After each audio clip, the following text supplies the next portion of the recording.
سبحانك لا علم لنا إلا ما علمتنا إنك أنت العليم الحكيم رب اشرح لي صدري ويسر لي أمري واحلل عقدة من لساني يفقهوا قولي لقد قال الله سبحانه وتعالى بعد أعوذ بالله من الشيطان الرجيم من همزه ونفخه ونفثه بسم الله الرحمن الرحيم يا أيها الذين آمنوا ادخلوا في السلم كافة ولا تتبعوا خطوات الشيطان إنه لكم عدو مبين۔ صحیح مسلم کی ایک حدیث زیر بحث تھی جس میں رسول اکرم صلی اللہ علیہ وسلم نے بہت سے جملے ارشاد فرمائے ہیں جن کی حیثیت جوامع الکلم کی ہے، جس کا معنی یہ ہے کہ بہت سے جملے بظاہر چھوٹے ہوتے ہیں مگر ان میں فلاح کا اور کامیابی کا پورا پروگرام پوشیدہ ہوتا ہے۔ جس جملے پر بات چل رہی تھی وہ ہے من سلک طریقا یلتمس فیہ علما سہل اللہ لہ بہ طریقا الی الجنہ۔ جو شخص ایک راستے پر چلے علم طلب کرنے کے لیے، اللہ رب العزت اس کا جنت کا راستہ آسان فرما دیتا ہے۔ مقصد یہ ہے کہ طلب علم کی راہ پر چلنا در حقیقت جنت کی طرف چل کر جانا ہے۔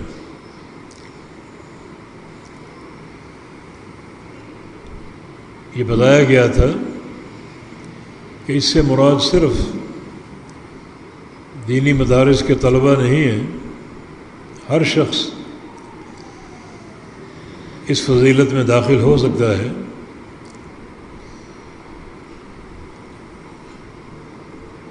طلب علم سے مراد یہ بھی ہو سکتا ہے کہ آپ نے ایک سوال پوچھنے کے لیے کسی عالم کا قصد کرنا ہے، اس کے پاس چل کر جانا ہے، تو یہ بھی باقاعدہ حصول علم کا پروگرام ہے۔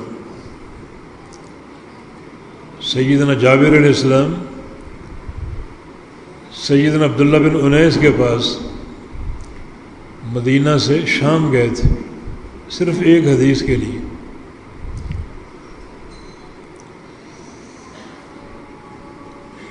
عظیم محدث بقی بن مخلد اندلس کی سرزمین سے بغداد آئے تھے امام احمد بن حنبل سے ملنے کے لیے اور 7 حدیثیں سننے کے لیے جو ان کے پاس پہلے سے موجود تھیں۔ صرف سند کا علو مطلوب تھا۔ امام احمد بن حنبل کے پاس وہ حدیثیں، وہ 7 حدیثیں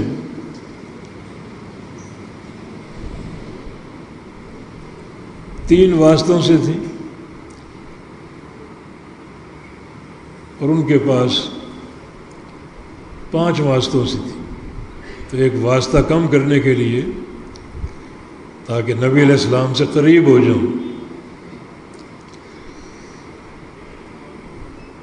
یہ قرب محدثین کے لیے انتہائی مسرت اور خوشی کا باعث ہوتا ہے۔ تو صرف ایک واسطہ کم کرنے کے لیے وہ اندلس سے بغداد آئے اور امام احمد بن حنبل سے ان احادیث کا سماع کیا. وہ ایک الگ داستان ہے، کیونکہ امام صاحب اس وقت گرفتار کیے جا چکے تھے فتنہ خلق قرآن کے سلسلہ میں، اور انہیں وہاں تک پہنچنا ہوتا ہر 2-4 دن بعد فقیروں کا بھیس بدل کر. وہ ایک الگ قصہ ہے.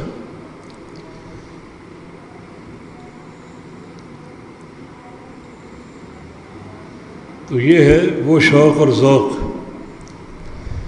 جو طلب حدیث کے لیے محدثین کے اندر موجود تھا.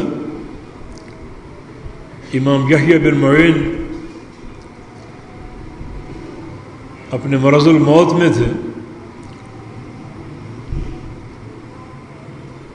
تو کسی رشتہ دار نے پوچھا ماذا تشتہی، یحییٰ تمہیں کیا چاہیے؟ مقصد یہ تھا کہ مریض کچھ کھانے کو جی چاہتا ہے، کچھ پینے کو جی چاہتا ہے، کوئی بے قراری ہو، کوئی ٹھنڈا مشروب مطلوب ہو، کیا چاہیے آپ کو؟ فرمایا کہ بیت خال و سند عال. 2 چیزیں چاہیے، ایک خالی گھر اور دوسرا عالی سند. خالی گھر اس لیے کہ وہاں کوئی ڈسٹرب کرنے والا نہ ہو، بس میں ہوں اور نبی علیہ السلام کی احادیث مبارکہ ہوں، ان پر غور و خوض ہو،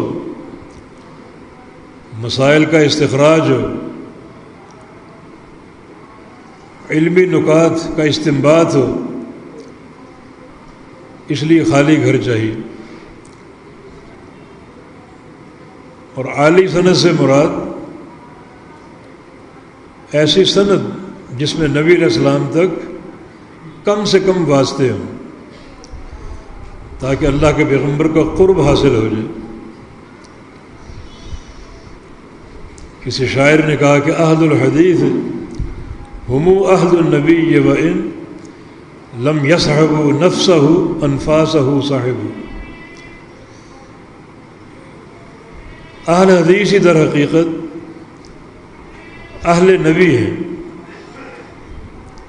حدیث والے در حقیقت نبی والے ہیں، اگرچہ انہیں رسول اللہ صلی اللہ علیہ وسلم کی ذات شریفہ کی صحبت کا شرف حاصل نہیں ہوا، لیکن آپ کی سانسوں کے وہ دن رات کے ساتھی. سانسوں سے مراد آپ کی احادیث جو آپ ارشاد فرماتے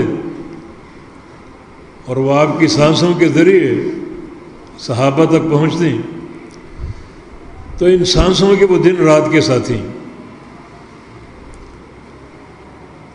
تو جو طلب علم کی راہ پر چلے گا اللہ تعالیٰ اس کا جنت کا راستہ آسان کر دے گا.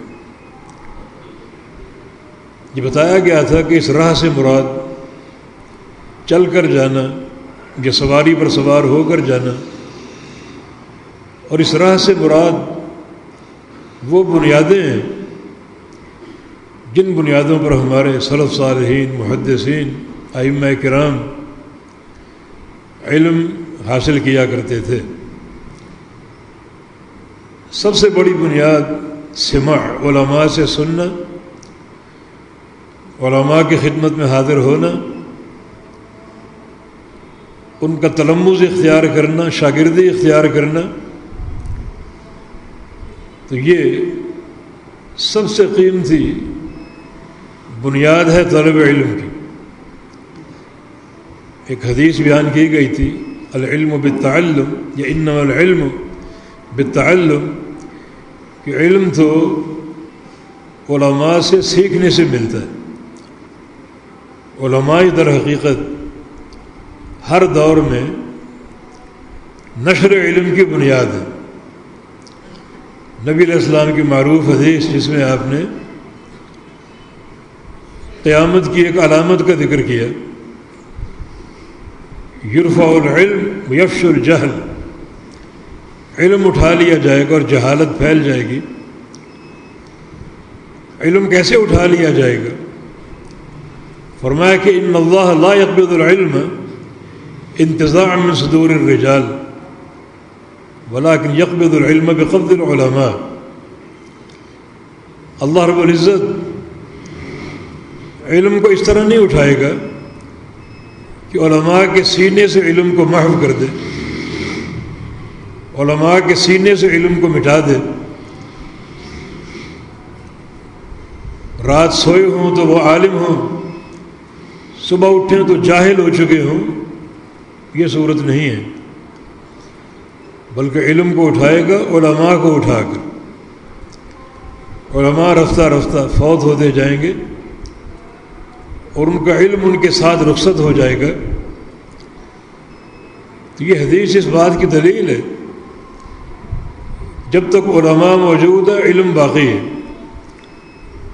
علماء کا اٹھ جانا علم کا اٹھ جانا ہے۔ در حقیقت علم کی بنیاد علماء ہے۔ علماء کے جانے سے دنیا ختم نہیں ہوگی۔ آپ کی کتابیں بھی موجود ہوں گی، لائبریریاں موجود ہوں گی، کتب خانے موجود ہوں گے، جدید وسائل موجود ہوں گے، کمپیوٹر ڈسکیں موجود ہوں گی، علماء نہیں ہوں گے۔ تو ان سب کی موجودگی کے باوجود علم ختم ہو جائے گا۔ نشر علم کی اساس علماء کرام، اور ایک عالم کی شہرت اس کے اساتذہ کے ساتھ۔ ہر عالم کے بارے میں معلوم ہونا چاہیے کہ اس کے اساتذہ کون ہیں، اس کے مشائخ کون ہیں، تاکہ اس کا مشرب واضح ہو، ہمیں یہ معلوم ہو سکے یہ کہاں سے بولتا ہے، کیا اس کا منہج ہے۔ علامہ ابن صلاح رحمہ اللہ، جنہوں نے اصول حدیث کو مرتب اور مدون کر کے پیش کیا، وہ فرماتے ہیں کہ طلب علم میں شہرت شرط ہے، استفادہ، یعنی یہ معلوم ہونا چاہیے کہ فلاں عالم کس مدرسے میں پڑھا ہے، کن مشائخ سے پڑھا ہے۔ تو مدرسے کے ذکر سے، مشائخ کے تعین سے اس کا مشرب واضح ہو جائے گا۔ لیکن آج امت ایک آزمائش میں گھری ہوئی ہے، ایسے ایسے دعات اس امت پر مسلط ہیں جن کا مشرب معلوم نہیں، کس ادارے سے پڑھ کر آئے، کن مشائخ سے پڑھ کر آئے، کچھ پتہ نہیں۔ کوئی غامدی ہے، کوئی جہلمی ہے، کوئی، سارے فتنے ہیں عصر حاضر کے۔ ضلوا فاضلوا کی تصویر ہے، خود بھی گمراہ اور لوگوں کو بھی گمراہ کر رہے ہیں۔ تو اساتذہ اور مشائخ کا تعین ضروری ہے، جن سے سماع ضروری ہے۔ پیارے پیغمبر محمد الرسول اللہ صلی اللہ علیہ وسلم نے بھی اس بنیاد کو ایک شرط کے طور پر ذکر کیا۔ میدان منا میں آپ نے خطبہ دیا اور اس سے قبل یہ دعا فرمائی، نظر اللہ امرا سمع منی حدیثا فحفظہ ووعاہ ثم اداہ کما سامعہ۔ اللہ تعالیٰ اس شخص کے چہرے کو تر و تازہ کر دے جو میری حدیث کو سنے۔ مسند احمد کی ایک حدیث کے الفاظ ہیں، تسمعون منی ویسمع منکم یسمع ممن سمع منکم۔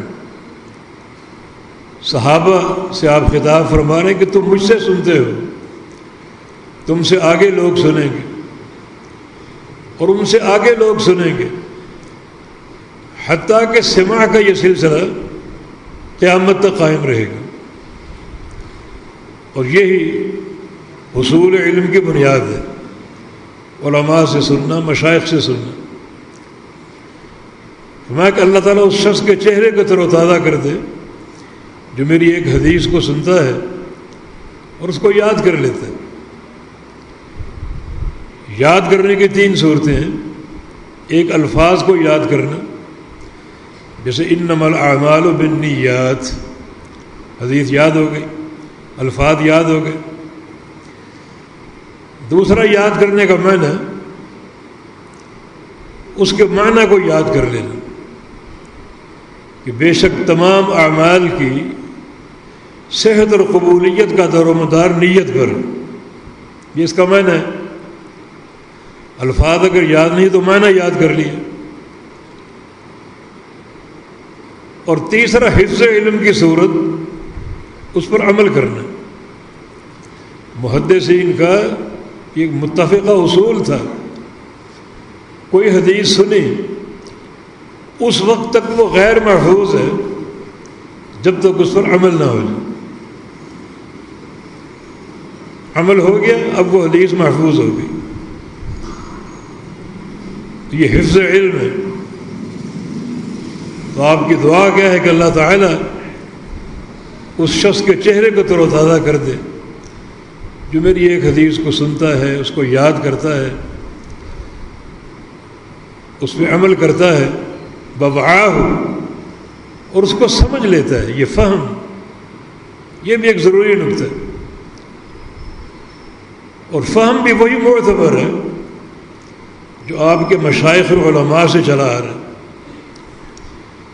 وہ فہم صحابہ نے نبی علیہ السلام سے لیا، تابعین نے صحابہ سے لیا، اتباع تابعین نے تابعین سے لیا، اور پھر یہ فہم متوارث بطور ایک وراثت کے آگے چلتا رہا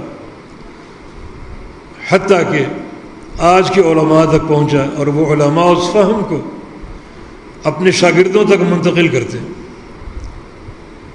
یہ بڑا مبارک سلسلہ ہے جس کی سند بھی اللہ کے پیغمبر سے متصل ہے. الفاظ بھی پیارے پیغمبر کے، فہم بھی پیارے پیغمبر کا. اس میں عافیت ہی عافیت. لیکن جہاں یہ سلسلہ ٹوٹتا ہے وہاں پھر ایسا فہم اس دین میں داخل ہوتا ہے جس کا دین سے کوئی تعلق نہیں ہوتا. جہاں دین کی حیثیت اور حقیقت مسخ اور مجروح ہو جاتی ہے. اور یہ چیز بربادی کی علامت. بعض اوقات ایک حدیث کے الفاظ آپ کے پاس ہوتے ہیں، آپ پڑھتے بھی ہیں، مگر صحیح فہم آپ کے پاس نہیں ہوتا. اور اصل جو فضیلت ہے وہ فہم کی ہے. صحیح بخاری کی حدیث کے مطابق رسول اللہ صلی اللہ علیہ وسلم کا فرمان، من یرد اللہ بہ خیرا یفقہہ فی الدین. اللہ تعالیٰ جس شخص کے ساتھ بھلائی کا فیصلہ فرما لے اسے دین کا فہم دیتا ہے، دین کی سمجھ دیتا ہے، صحیح دین کا فہم عطا فرماتا ہے جس کے ساتھ اللہ تعالیٰ بھلائی کا فیصلہ فرما لے. یہ فیصلہ ہر ایک کے ساتھ نہیں ہوتا. بڑی دنیا اس فہم سے آ رہی ہے اور گمراہی کے راستے پر گامزن ہے. بہت کم لوگ ہیں جن کو اللہ تعالیٰ یہ نفیس سلسلہ، یہ مبارک سلسلہ عطا فرماتا ہے کہ ان کے سامنے الفاظ بھی محمد الرسول اللہ صلی اللہ علیہ وسلم کے ہوتے ہیں اور فہم بھی وہی جو اللہ کے پیارے پیغمبر کا، صحابہ کا اور تابعین کا نسل در نسل چلا آ رہا ہے. اساتذہ سے طلباء تک، اور وہ آگے اس کو منتقل کرتے ہیں. یوں یہ سلسلہ قائم اور قیامت تک قائم رہے گا. اصل فضیلت یہی ہے. تو خاص طور پہ وہ لوگ جن کے پاس مشائخ کی سند نہیں ہے، شہرت نہیں ہے،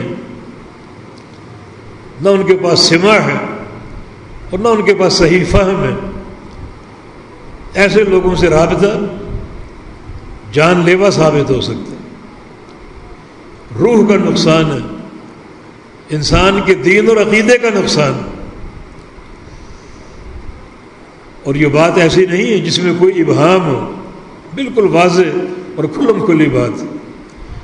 علم کا سماع شرط ہے اور علم کا فہم شرط ہے، اور سماع اور فہم وہی ہے جو سلف صالحین سے متوارث آ رہا ہے۔ تو ان بنیادوں پر چلے، انتہائی اخلاص کے ساتھ، اور علم طلب کرے، تو اس کو رسول اللہ صلی اللہ علیہ وسلم نے جنت کا راستہ قرار دیا۔ اور آگے اس حدیث میں ان مجالس کی فضیلت ہے جن مجالس میں صحیح علم کا مذاکرہ ہوتا ہے، قرآن کی تفسیر ہوتی ہے، احادیث کا بیان ہوتا ہے، اور باقاعدہ ایک محدث عالم حدیث کا درس دیتا ہے، قرآن کا درس دیتا ہے۔ فرمایا کہ ما جلس قوم فی بیت من بیوت اللہ یتلون القرآن ویتدارسونہ بینہم، اگر کچھ لوگ جمع ہوں اللہ کے گھر میں، یہ مسجد میں، اور قرآن سیکھیں اور سکھائیں، حدیثیں پڑھیں اور پڑھائیں اور سیکھیں اور سکھائیں، فرمایا کہ اللہ کے گھر میں اگر لوگ جمع ہوں اور یوں قرآن و حدیث کے ساتھ ان کا تعلق ہو، پڑھنے پڑھانے کا، سیکھنے سکھانے کا اور سمجھنے سمجھانے کا، تو اللہ تعالیٰ ان لوگوں کو 4 نعمتیں عطا فرمائے گا۔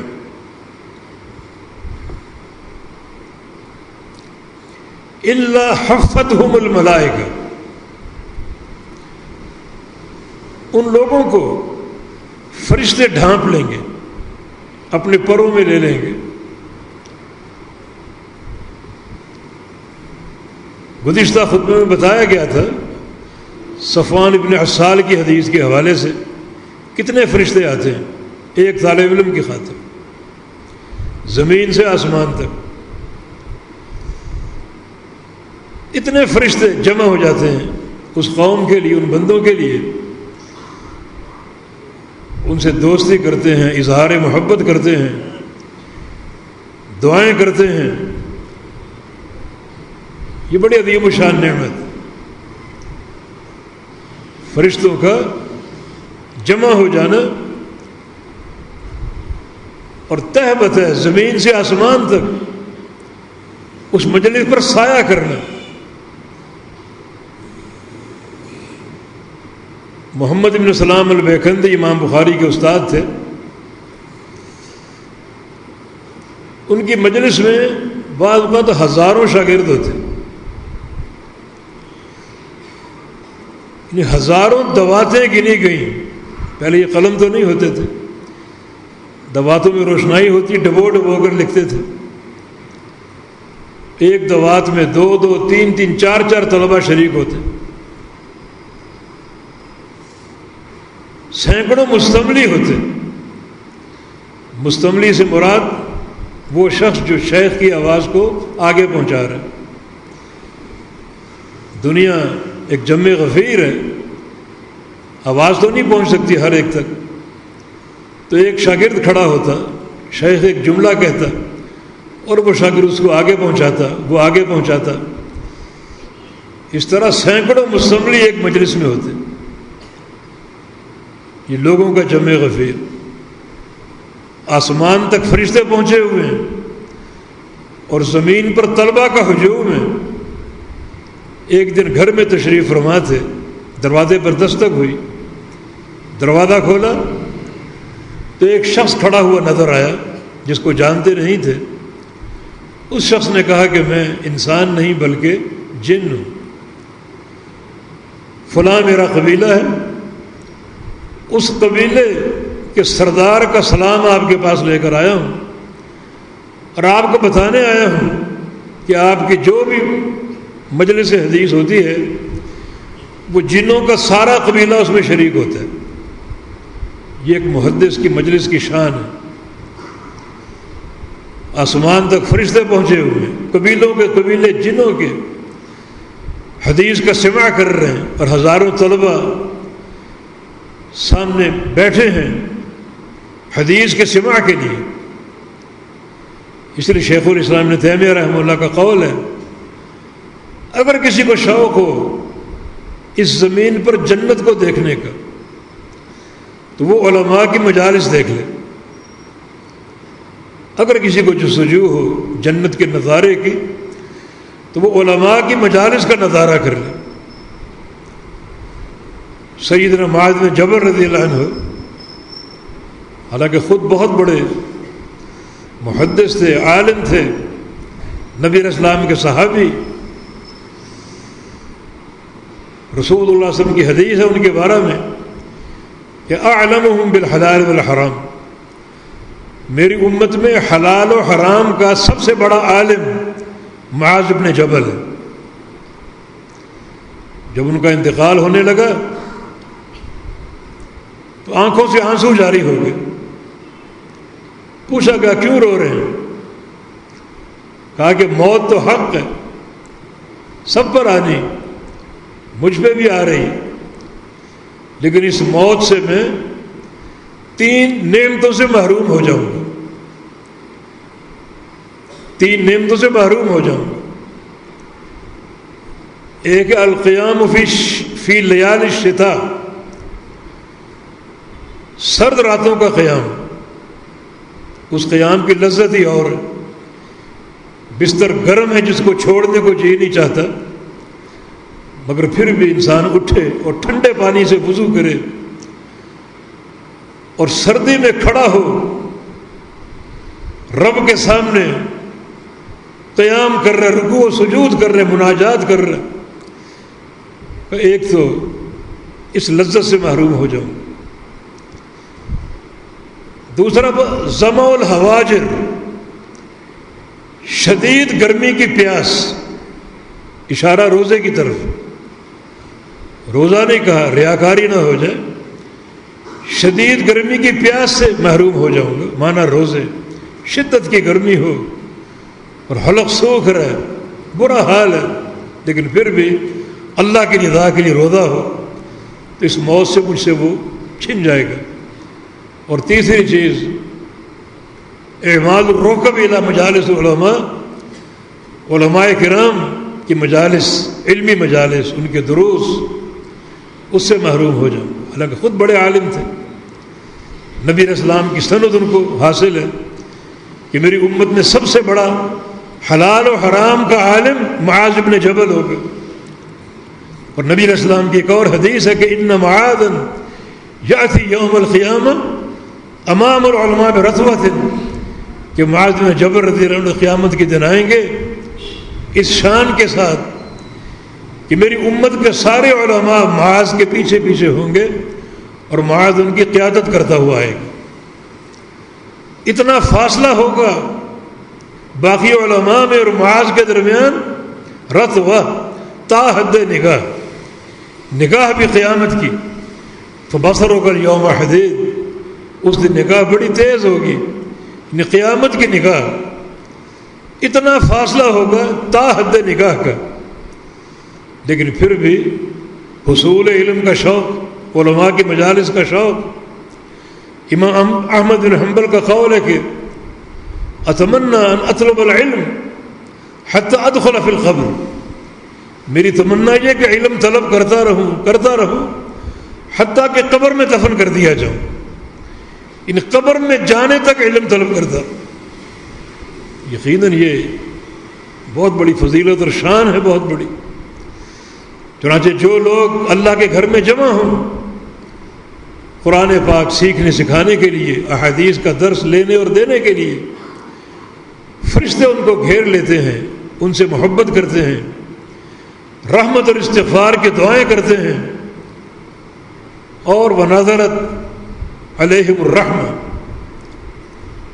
ان پر رحمت نازل ہوتی اللہ کی طرف سے،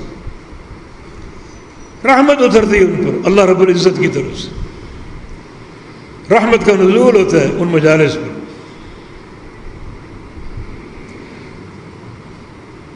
ہر بندے کو ایک چھوٹا سا واقعہ یاد آ رہا ہے۔ ہمارے شیخ محدث دیار سندھ علامہ بدی الدین شاہ راشدی رحمہ اللہ کا حرم میں درس دے رہے تھے، اور درس اردو زبان میں تھا۔ شیخ کا درس ہفتے میں 3 بار اردو میں ہوتا اور 4 بار عربی میں ہوتا۔ اس دن اردو کی باری تھی، اور اردو دان پاکستانی، انڈین، بنگلہ دیشی سامنے بیٹھے، بڑی مجلس تھی، بڑا حلقہ تھا۔ ایک عربی کچھ فاصلے پر بیٹھا ہوا تھا، سوچا ہوگا کہ اردو میں درس ہو رہا ہے، مجھے کیا فائدہ ہوگا۔ وہ بیٹھا اپنا ذکر و اذکار کر رہا۔ اچانک وہ اٹھا اور مجلس میں بیچ میں جا کر بیٹھ گیا جہاں اس کو جگہ ملی، اور بیٹھا رہا، درس ہو رہا ہے، حتیٰ کہ درس ختم ہوا تو اس سے کسی نے پوچھا کہ درس تو اردو میں ہو رہا تھا، آپ کیا سمجھے ہوں گے؟ آپ باہر دور بیٹھے ہوئے تھے، اچانک آپ اٹھ کر آئے اور مجلس میں شریک ہو گئے۔ کہا کہ ہاں، جب میں دور بیٹھا ہوا تھا اچانک میری آنکھ لگ گئی، اور میں نے یہ خواب دیکھا کہ ایک بادل چھوٹا سا تیزی سے آیا اور اس مجلس پر آ کر کھڑا ہو کر برسنے لگا۔ پھر میری آنکھ کھل گئی۔ میں نے کہا یہ اللہ کی رحمت برسی ہے، میں بھی اس میں شریک ہو جاؤں، حصہ لے لوں۔ سمجھ تو کچھ نہیں آئی، لیکن وہ جو رحمت کی بارش تھی اللہ تعالیٰ کی طرف سے، وہ میں نے سمیٹ لی۔ تو یہ اس مجلس کی فضیلت کہ اللہ تعالیٰ کی طرف سے رحمت اترتی، رحمت کا نزول ہوتا ہے، اس مجلس کے شرکاء کو رحمت ملتی، اور رحمت دخول جنت کی سب سے بڑی بنیاد۔ رسول اللہ صلی اللہ علیہ وسلم کی حدیث ہے، لن يدخل احدكم عمله الجنہ الا برحمت اللہ، کوئی شخص اپنے عمل کی بنا پر جنت میں جا ہی نہیں سکتا جب تک اللہ کی رحمت نہ ہو۔ تو رحمت اگر وافر سمیٹنی ہے کہ علماء کی مجالس ہیں، طلب علم جس میں کتاب و سنت کی باتیں ہیں، قیل و قال نہ ہو۔ بزرگوں نے فرمایا، اور پتہ نہیں وہ کون بزرگ ہیں، کبھی ان کا نام نہیں سنا ہم نے۔ بزرگوں نے فرمایا، بزرگوں نے فرمایا، یہ کوئی علم نہیں۔ ہمارا علم سند کے ساتھ ہے، ہماری سند اللہ تک پہنچتی ہے۔ پیارے پیغمبر نے جبریل سے لیا اور جبریل نے اللہ تعالیٰ سے لیا، یہ ہماری سند کا تمیز ہے۔ اور یہ کیا ہے؟ بزرگوں نے فرمایا، بزرگوں نے فرمایا، حلقے قائم ہیں، بزرگوں نے فرمایا۔ یہ کوئی علم ہے؟ جہالت ہے، یہ جہل کا منبع ہے یہ۔ تو یہ مجالس علم، رحمت کا نزول ہو رہا ہے۔ اور پھر ساتھ ساتھ تیسری جو نعمت ہے، نظرت علیہم السکینہ، اس پوری مجلس پر اللہ کی طرف سے سکینہ نازل ہوتی۔ سکینت یا سکون، اللہ تعالیٰ دلوں کو اپنے دین پر، ایمان اور اسلام پر مطمئن کر دیتا ہے، پرسکون کر دیتا ہے، خوش کر دیتا ہے۔ ایسی سکینت، ایسا انشراح اللہ تعالیٰ عطا فرماتا ہے کہ پھر وہ بندہ بڑے ٹھوس طریقے سے دین پر قائم ہو جاتا ہے۔ پھر نماز پڑھنا بھی خوشی کے ساتھ، وضو کرنا بھی خوشی کے ساتھ۔ یہ نہیں کہ اذان ہو رہی اور دل میں ایک بوجھ کہ اب سب کچھ چھوڑ کے نماز پڑھنی پڑے گی۔ باقاعدہ استقبال کے لیے تیار ہے، اللہ کے گھر میں حاضری کے لیے تیار ہے، کیونکہ دل میں ایمان کی سکینت ہے۔ مال خرچ کرنا یہ بھی خوشی سے ہوگا، جہاد کے ذریعے جانوں کی قربانی خوشی کے ساتھ ہوگی، کوئی ضیق، کوئی تنگی اور کوئی بوجھ محسوس نہیں ہوگا۔ بہت بڑی دولت ہے کہ اللہ رب العزت ایسی سکینت عطا فرما دے کہ بندہ اس کا دل ایمان پر مطمئن ہو جائے، ہر کام خوشی سے کرے، کوئی بوجھ نہ ہو، کوئی ضیق اور تنگی نہ ہو۔ اور چوتھی نعمت وذاکرہم اللہ فی من عندہ، اللہ تعالیٰ اس مجلس کی ہر بندے کا اپنے فرشتوں کے سامنے نام لے کر ذکر کرتا ہے۔ اس مجلس کو دیکھو، میرے گھر میں قائم ہے، اس میں فلاں ہے، فلاں کا بیٹا فلاں ہے، فلاں کا بیٹا فلاں ہے، نام لے لے کر ذکر ہوتا ہے۔ اور اللہ کسی بندے کا نام لے، کسی بندے کا ذکر کرے، کیا وہ محبت کا عالم ہوگا، کیا وہ پیار کا اظہار ہوگا۔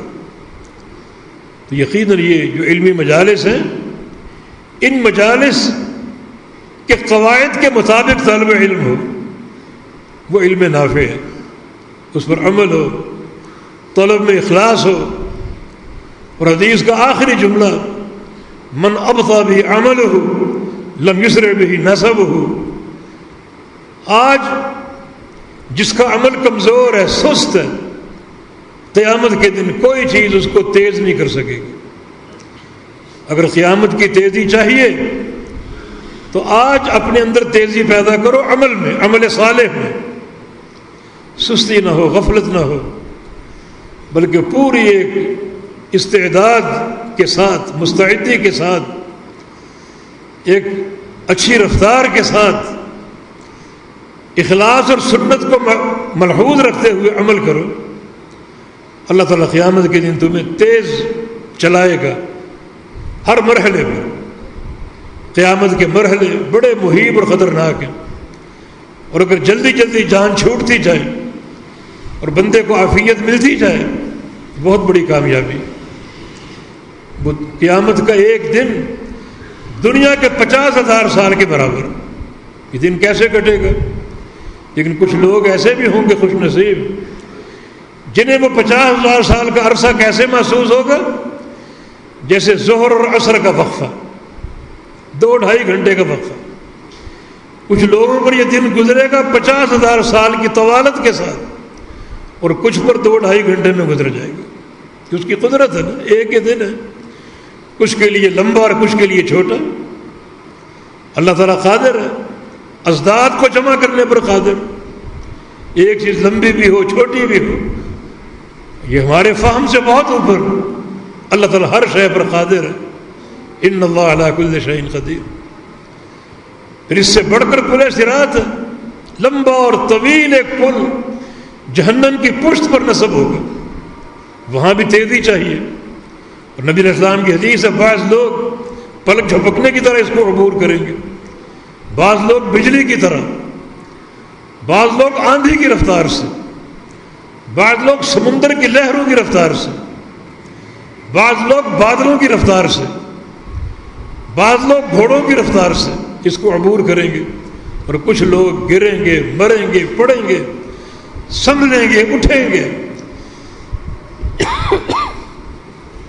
اور پتہ نہیں کتنے عرصے بعد اس کو عبور کرنے میں کامیاب ہوں۔ یہاں تیزی چاہیے تو یہ نبی علیہ السلام کی یہ جملہ بڑا قابل غور ہے، من ابطأ بعملہ لم یسرع بہ نسبہ۔ آج جس کے عمل کی سواری کمزور ہے، قیامت کے دن اس کا مال، اس کا نسب، اس کا خاندان، اس کے زمین اور دنیا کے عہدے اسے تیز نہیں چلا سکیں گے۔ وہاں اگر تیزی چاہیے تو آج عمل کی تیزی مطلوب ہے، عمل کے بغیر کوئی چارہ کار نہیں۔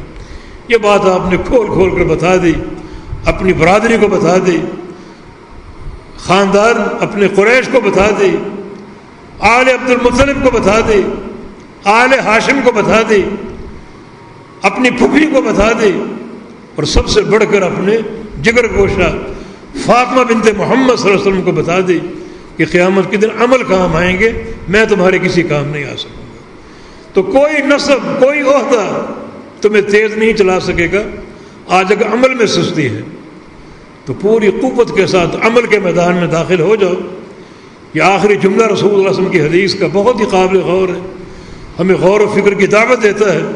عمل میں تیزی ہو، برق رفتاری ہو، اور انسان عمل کرے ایک انتہائی بہترین استعداد کے ساتھ، کوئی کمی نہ ہو، کوئی سستی نہ ہو، کوئی غفلت نہ ہو، ورنہ یہ غفلت قیامت کے دن جان لیوا ہوگی. اس طرح یہ حدیث مکمل ہوئی اللہ کی توفیق سے. اللہ تعالی ہمیں صحیح فہم کے ساتھ صحیح عمل کی توفیق عطا فرما دے. اللہ تعالی ہم سے راضی ہو جائے، ہمارے گناہوں کو بخش دے. جو پیارے پیغمبر کے فرامین ہم نے سنے، اللہ تعالیٰ ان پر ایک عملی جو ہے وہ ایک اظہار اور عملی طاقت اور قوت ہمیں عطا فرما دے. اقول قولی ھذا واستغفر اللہ لی ولکم وآخر دعوانا ان الحمد للہ رب العالمین.